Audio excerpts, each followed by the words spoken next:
그 사람은 집요했거든. 회사에서 마주칠 때마다 그 눈빛이 나를 못 놓게 했어. 나중엔 힐튼 호텔에 주기적으로 방을 잡아서 일주일에 한두 번씩, 사무실에서도 가끔 다들 퇴근한 후 문을 잠그고 그랬어.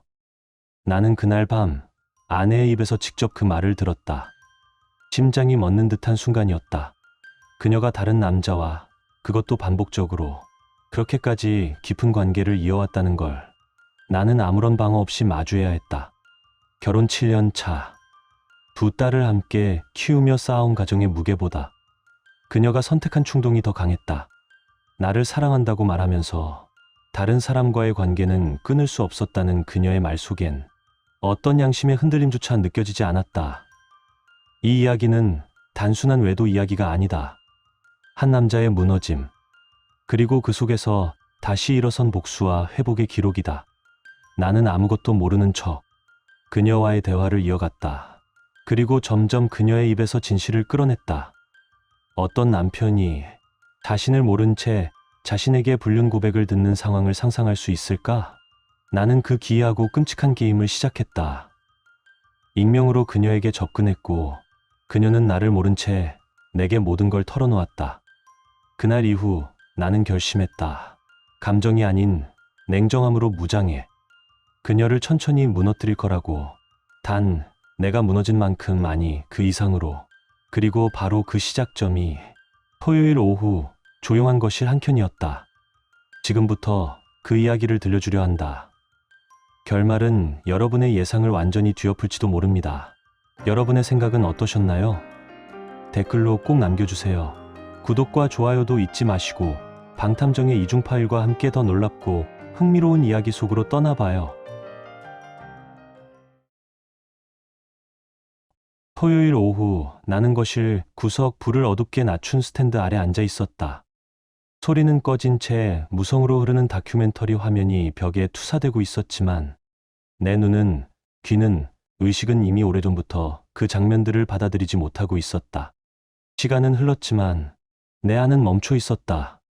숨은 쉬고 있었지만 삶은 정비된 채였다. 점심엔 서연이 한우 덮밥을 만들었다. 달콤한 간장 소스에 윤기 도는 소고기, 정갈하게 썰어진 연근조림이 얹혀 있어 보기만 해도 입맛이 돌았다. 그녀의 손맛은 여전히 섬세했고 식탁 위엔 말끔한 정성이 묻어 있었다. 하지만 대화는 없었다.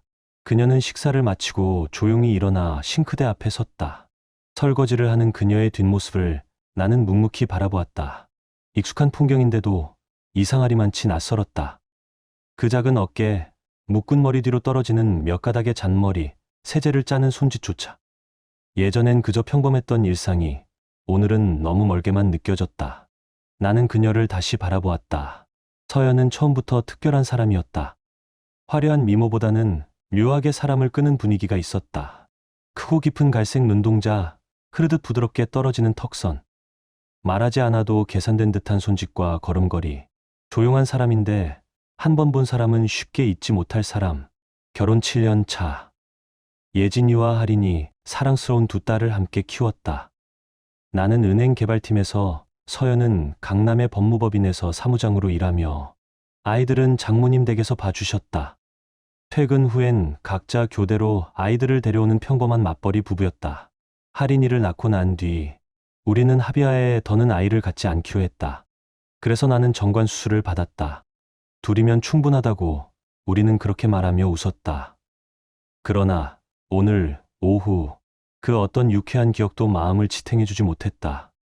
아이들보다 지금은 서연의 뒷모습이 더 무겁게 가슴을 짓눌렀다. 몇 달 전부터 그녀는 조금씩 변하기 시작했다. 화장은 이전보다 정교해졌고 향수 냄새는 하루도 빠지지 않았다. 퇴근 시간은 점점 늦어졌고 핸드폰은 늘 손에서 떨어지지 않았다. 밤에도 그녀는 긴 시간 핸드폰을 바라보았고 화면을 보며 피식 웃거나 깊은 숨을 내쉬곤 했다. 아이들의 제잘거림에도 대답은 짧고 느렸다. TV를 보며 앉아 있을 때도 그녀의 눈은 화면이 아닌 어딘가 훨씬 먼 곳을 보고 있었다. 그 안에 나는 없다는 걸 나는 이미 느끼고 있었다. 같은 침대에 누워 있어도 우리는 더 이상 부부가 아니었다. 서로 등을 돌린 채 각자의 방향으로 마음을 닫고 있었다. 나는 물어보고 싶었다. 잠 못 드는 이유가 뭔지, 그녀가 돌아보지 않는 이유가 뭔지, 하지만 묻지 않았다. 돌아올 대답이 생각보다 더 잔인할까 두려웠기 때문이다. 서연은 요리를 좋아했다. 그건 예전부터 그녀가 가장 집중하는 시간이기도 했다. 밤이 되면 그녀는 쿠킹톡이라는 오픈 채팅방에 접속하곤 했다. 익숙한 타자 소리, 그리고 웃음 섞인 한숨. 그녀의 닉네임은 루나. 그 이름이 처음엔 별 생각 없이 들렸지만 이상하게도 어느 날부터 내 머릿속을 맴돌기 시작했다. 루나는 그녀의 또 다른 자아였다. 나에게는 없는 이름, 내가 모르는 그녀의 일면. 그 순간부터 나는 확신했다. 그녀는 더 이상 내 안에 살지 않는다는 것을. 우리 사이엔 어떤 틈이 생긴 것이 아니라 이미 되돌릴 수 없는 단절이 일어나고 있다는 것을. 그날 밤 나는 유진이라는 이름으로 다시 메일을 보냈다. 모니터 앞에서 손끝이 묘하게 무거웠다. 한 단어, 한 문장을 써내려갈 때마다 마치 내 속 어딘가가 찢어지는 듯했다. 민혁이라는 인물은 존재하지 않았다. 하지만 나는 그를 통해 내가 겪지도 않은 외도의 고백을 만들어내고 있었다. 그건 연기가 아니라 실전이었다. 마치 거울 속에서 나를 바라보는 또 다른 내가 거짓을 사실처럼 토해내고 있었다. 남편을 사랑하지 않는 건 아니야. 하지만 민혁이와 있는 동안만큼은 그 사실조차 잊고 싶었어. 그 문장에 커서를 오래 두었다. 누르려던 보내기 버튼이 그렇게 낯설게 느껴졌던 적은 없었다. 그러나 결국 나는 전송했다. 몇 시간이 지나고 서연에게서 답장이 왔다. 그 마음, 나도 알아. 나도 그런 적 있어. 그 한 줄, 의심할 여지 없는 정서적 공범의 고백이었다. 그녀는 나의 가짜 이야기에 자신을 겹쳐 반응하고 있었다. 지금까지 해왔던 모든 외면과 침묵을 대신하듯이. 심장이 이상하게 뛰었다. 슬픔도 아니고 분노도 아닌 그 중간 어딘가. 나는 처음으로 확신했다.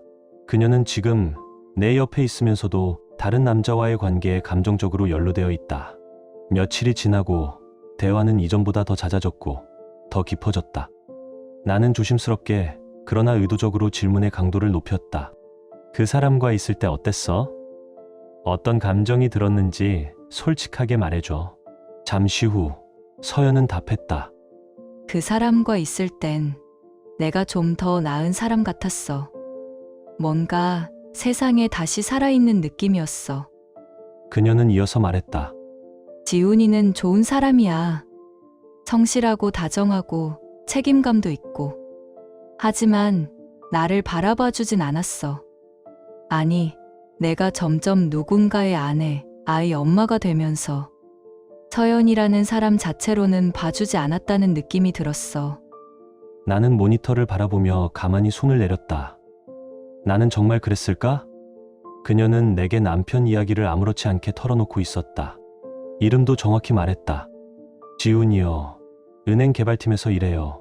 내 이름이 그녀의 입에서 그렇게 쉽게, 그렇게 감정 없이 흘러나왔다. 그 순간 나는 숨이 막혔다. 그녀는 나를 모른 채 나에게 남편 이야기를 하고 있었다. 나는 그녀의 남편이었다. 그날 이후 이틀 동안 루나와의 연락은 끊겼다.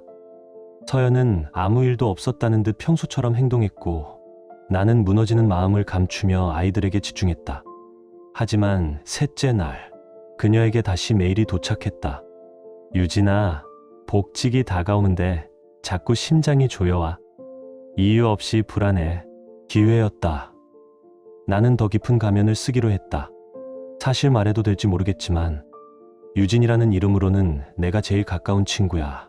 그냥 말 안 하면 터질 것 같아서 듣고 나서 실망하지 않았으면 좋겠어. 잠시 정적이 흐르고 서연은 천천히 타이핑했다. 사람은 누구나 실수도 하고 사는 게 다 그렇지. 나도 이해해. 무슨 일이야? 나는 기다렸다는 듯 미리 준비해뒀던 이야기를 시작했다.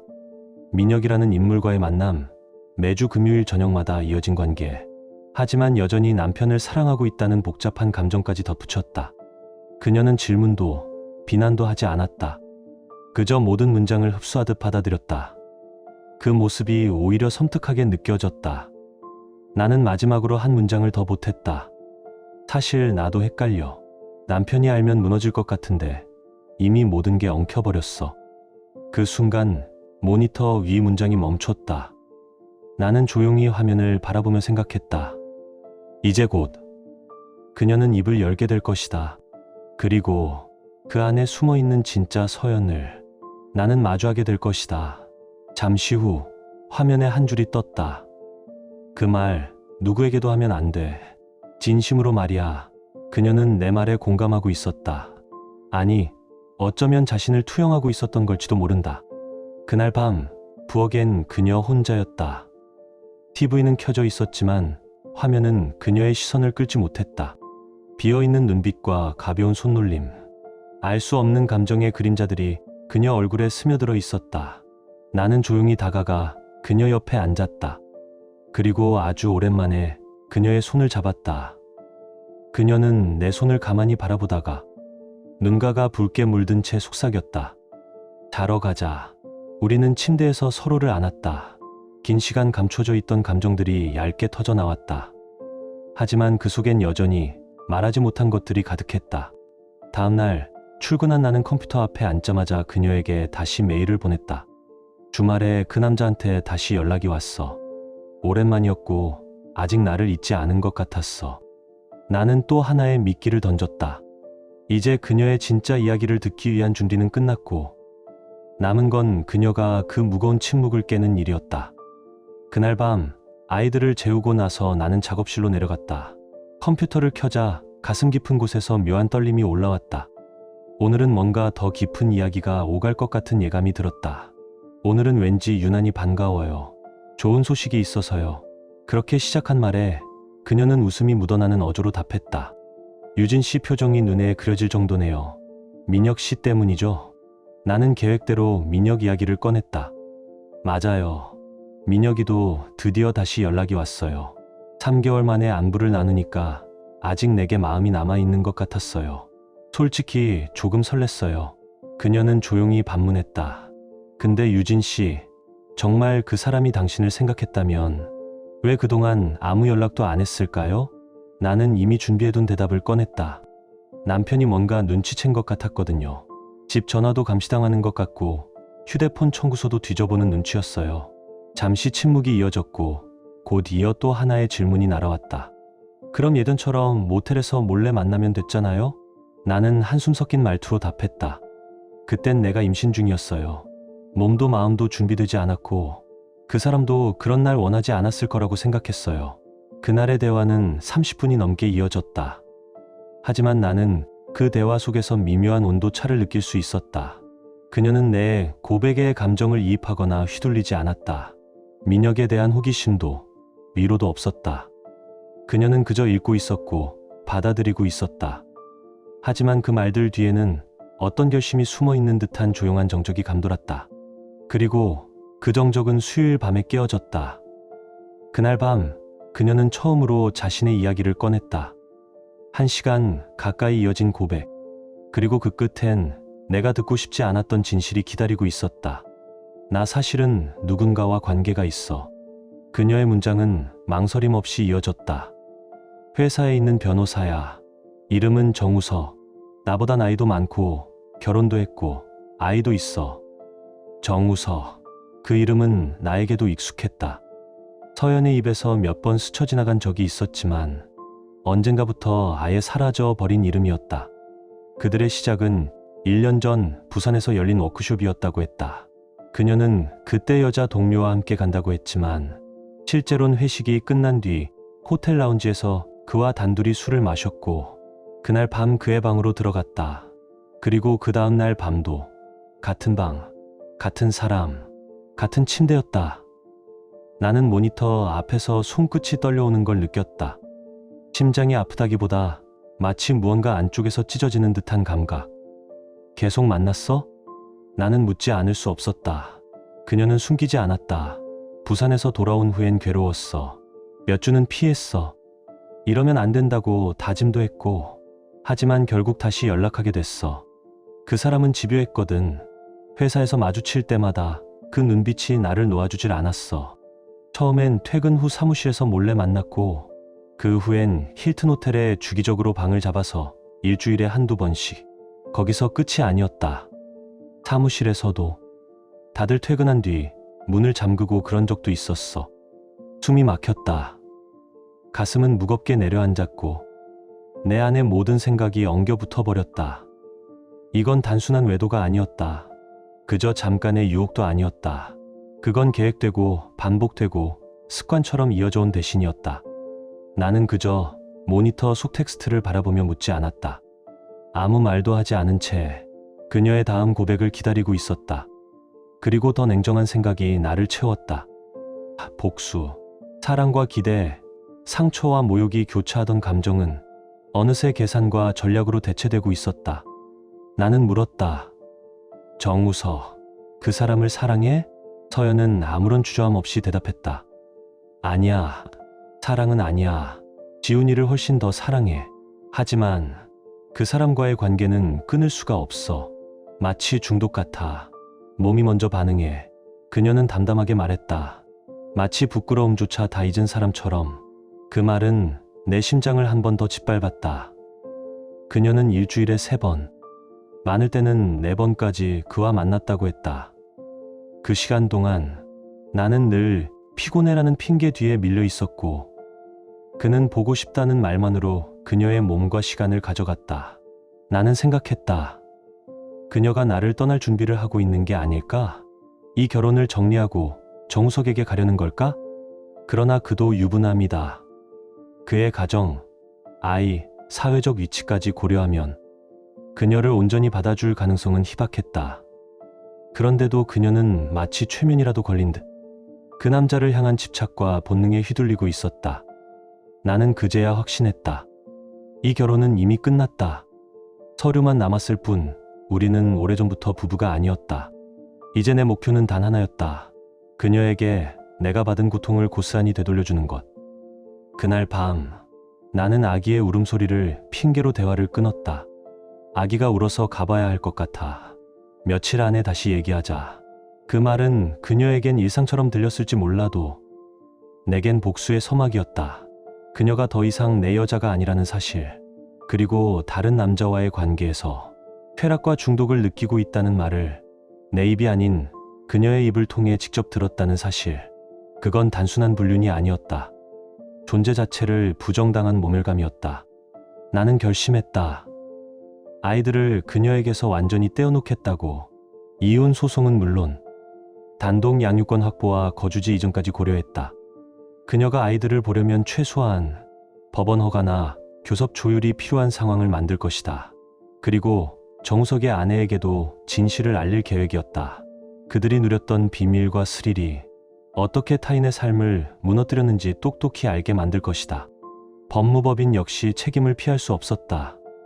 조직 내 불륜과 비윤리적 관계를 방조한 대가를 민사소송으로 물을 작정이었다. 하지만 그 모든 계획의 시작은 결정적인 증거 확보. 나는 어느 날 서연이 외출한 틈을 타 침실을 살폈다. 드레스룸 한 구석 신발 상자 안에서 피임약 디스펜서를 발견했다. 그 약은 나를 위한 것이 아니었다. 우리는 할인이를 낳은 뒤 내가 정관 수술을 받았으니까. 그녀는 다른 남자와의 관계 속에서 임신을 방지하기 위해 여전히 약을 복용하고 있었다. 날짜별로 정리된 알약은 그녀의 치밀함을 보여주고 있었고 나는 그 순간 이 관계가 단순한 충동이 아님을 다시 한번 확인했다. 나는 모든 걸 조용히 기록해두기로 했다. 필요할 때 결정적인 증거가 되어줄 수 있으니까. 몇 주가 지났고 그녀의 상태는 점점 불안정해졌다. 잦은 병원 방문, 의미 없는 핑계, 혼잣말. 나는 조용히 그녀의 일정을 확인했고 결국 병원 예약 내역에서 익숙한 단어 하나를 발견했다. 임신 중절 수술 사전 상담. 나는 직접 병원으로 향했다. 그날 정우석과 함께 병원 안으로 들어가는 그녀의 모습을 나는 영상과 사진으로 또렷하게 남겼다. 그 장면은 단순한 외도를 넘어선 도덕성과 윤리의 붕괴를 보여주는 확실한 증거였다. 그 후 나는 법무법인 대표를 직접 만나 정우석과 서연의 관계, 병원 방문 내역, 출장 위장을 포함한 채팅 내용과 녹취까지 모두 제출했다. 회사 측은 사안을 중대하게 받아들였고 내가 제시한 자료의 진위를 자체 조사한 뒤 5억 원 규모의 합의금 지급과 함께 두 사람의 해고 조치를 결정했다. 나는 동시에 이혼 서류를 준비했고 접근 금지 신청서를 더해 법적 대응에 일말의 망설임도 남기지 않았다. 그녀가 눈물로 애원할 때도 나는 감정이 아닌 사실로 응답했다. 그녀의 고백은 이미 내가 다 알고 있던 것과 정확히 일치했다. 그리고 마침내 서연은 정신적 충격으로 병원에 실려가고 우울증 치료를 받게 되었다. 나는 아이들을 위해 그녀의 양육 접근권을 최소한으로 허용했지만 관계 회복의 가능성은 완전히 닫아두었다. 그 후 그녀가 다시 아이들을 키우겠다고 나섰지만 나는 이를 거절했고 추가 합의금 덕분에 전문 보모를 고용해 아이들의 생활을 안정시켰다. 시간이 흘렀고 나는 새로운 사람 수진을 만나게 되었다. 자녀 없는 미망인이었던 그녀는 내 딸들에게 따뜻하게 다가왔고 딸들은 어색함 없이 그녀에게 안기며 웃었다. 서연에게서 서서히 멀어진 나는 이제 뒤돌아보지 않는다. 모든 것을 잃은 사람은 그녀였다. 토요일 아침 하린이가 말없이 내 무릎에 기대 잠이 들었다. 작은 숨소리가 천천히 내 가슴을 적셨다. 나는 한 손으로 그녀의 머리를 쓰다듬으며 조용히 창밖을 바라보았다. 수지는 부엌에서 조용히 설거지를 하고 있었고 예진이는 소파에 앉아 책을 읽고 있었다. 그 순간 이 집에 더는 허전함이 없다는 것을 느꼈다. 누군가가 떠난 자리에 누군가는 조용히 들어와 따뜻함을 채워주고 있었다. 시간이 흐르고 모든 건 조금씩 제자리를 찾아가고 있었다. 서연은 이따금씩 메시지를 보냈다. 아이들과 관련된 간단한 소식들이었다. 어머니 댁에서 아이들을 만난 날엔 짧게나마 사진도 함께 보내오곤 했다. 하지만 나는 단 한 번도 답장을 하지 않았다. 어느 날 그녀의 메시지에는 오늘은 하린이가 엄마 보고 싶었어라고 말해줬어요. 그 말 한마디에 많이 울었어요. 라는 문장이 적혀 있었다. 그 문장을 읽으며 나는 잠시 눈을 감았다. 그래, 그녀도 후회하고 있다는 걸 모르는 건 아니다. 하지만 그 후회는 나에겐 아무 의미가 없다. 지금 내가 지키고 싶은 건 이 작은 평온함이다. 한때 나는 복수심으로 움직였다. 그녀를 무너뜨리는 게 내 상처를 치유할 방법이라고 믿었다. 하지만 모든 것을 잃었을 때 나는 문득 깨달았다. 고통은 상대방을 무너뜨린다고 해서 사라지지 않는다. 오히려 남는 건 허무함과 공허함뿐이었다. 그 순간부터 나는 복수 대신 회복이라는 단어를 품기 시작했다. 아이들과의 관계를 회복하고 나 자신을 되찾는 것. 수지는 그런 나를 아무 조건 없이 품어주었다. 그녀는 내게 아무것도 요구하지 않았다. 아이들에게도 조심스럽게 다가갔고 그 조심스러움이 오히려 딸들에게 신뢰를 줬다. 예진이는 어느 날 말했다. 아빠, 수진 이모랑 있으면 마음이 편해. 그 말에 나는 무심코 웃으며 고개를 끄덕였다. 한 달 전 어머니의 장례식을 치렀다. 작은 납골당 안에 조용히 잠드신 어머니 곁에 나는 예진이와 하린이를 데리고 마지막 인사를 드렸다. 서연은 장례식 내내 말없이 서 있었고 고개를 숙인 채 아무 말도 하지 않았다. 나는 그녀를 향해 고개만 살짝 끄덕였다. 그것이 내가 줄 수 있는 마지막 예의였다. 그녀는 울고 있었다. 그 눈물에 어떤 감정이 담겨 있었는지는 더 이상 궁금하지 않았다. 그날 이후 그녀는 아이들에 대한 권리를 조금 더 요청했지만 나는 여전히 제한된 범위에서만 허용했다. 왜냐하면 아이들에게 혼란을 주고 싶지 않았기 때문이다.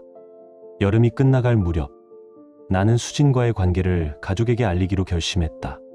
처음엔 딸들이 조금 어색해했지만 수진이 준비한 요리와 놀잇감, 무릎에 기대어 읽어주던 동화책에 아이들은 점점 스며들었다. 어느 날 밤 예진이가 조용히 내게 물었다. 아빠, 수진 이모랑 결혼할 거야? 나는 잠시 숨을 고른 뒤 딸아이의 손을 잡고 말했다. 글쎄, 그건 시간이 지나서도 우리가 모두 행복할 수 있다고 느껴질 때 그때 생각해보자. 예진이는 고개를 끄덕이며 말했다. 그럼 나 수진 이모랑 침대에서 같이 잘래. 나는 웃음을 터뜨렸고 하린이도 그 말에 장난처럼 매달려왔다. 그날 밤 아이들이 잠든 방을 바라보며 나는 처음으로 가족이라는 단어를 다시 떠올렸다. 그건 꼭 완벽한 형태일 필요는 없었다. 중요한 건 서로를 지켜주고 위로할 수 있는 사람이 곁에 있다는 사실이었다. 몇 달 후 법무법인 측에서 마지막 정산 명세가 도착했다. 나는 그것을 조용히 봉인해 금고 깊은 곳에 넣었다. 과거는 정리되었다. 그 누구도 그 어떤 이유로도 이제는 다시 내 삶을 흔들 수 없었다. 그리고 나는 서연에게 마지막으로 한 통의 메일을 보냈다. 이제 우리는 각자의 길을 가고 있어. 너는 너의 방식대로 회복하길 바라고 나는 아이들과 함께 내 방식대로 앞으로 나아갈 거야. 다만 한 가지 부탁이 있다면 앞으로도 아이들 앞에 서는 거짓 없이 진심으로 대하길. 그게 내가 아직 엄마로서 해줄 수 있는 마지막 역할이야. 그녀는 며칠 뒤 짧게 답장을 보냈다. 고마워요. 그리고 미안해요. 평생 잊지 않을게요. 나는 그 메일을 읽고 조용히 삭제했다. 가을이 오고 아이들은 유치원에서 작은 연극 무대에 올랐다. 무대 아래에서 카메라를 들고 있는 나와 그 옆에 서 있는 수진. 아이들의 눈빛은 무대보다도 우리를 더 자주 바라봤고 무언가를 확인하듯 웃었다. 나는 그 순간 이 모든 여정이 결국 나를 이 자리로 이끌었음을 받아들였다. 상처도 배신도 분노도 결국엔 시간이 데려간다는 것을, 그리고 남는 것은 사랑을 믿고 살아가려는 용기뿐이라는 것. 나는 그 무대 아래에서 아이들과 눈을 맞추며 조용히 속삭였다. 괜찮아, 우린 잘 살고 있어. 당신은 이 이야기를 어떻게 느끼셨나요? 댓글로 당신의 생각을 들려주세요. 이 이야기가 여러분께 작은 감동이 되었거나 잠시 멈춰 삶을 돌아보게 하는 계기가 되었다면, 혹은 바쁜 일상 속에서 따뜻한 위로가 되어주었다면 그것만으로도 저희는 더할 나위 없이 기쁩니다. 여러분의 좋아요와 댓글, 그리고 구독은 이러한 이야기들이 더 많은 사람들에게 닿을 수 있도록 따뜻한 다리 역할이 됩니다. 끝까지 함께해 주셔서 진심으로 감사드립니다. 늘 평안하시고 사랑과 진심이 가득한 하루 되시길 바랍니다.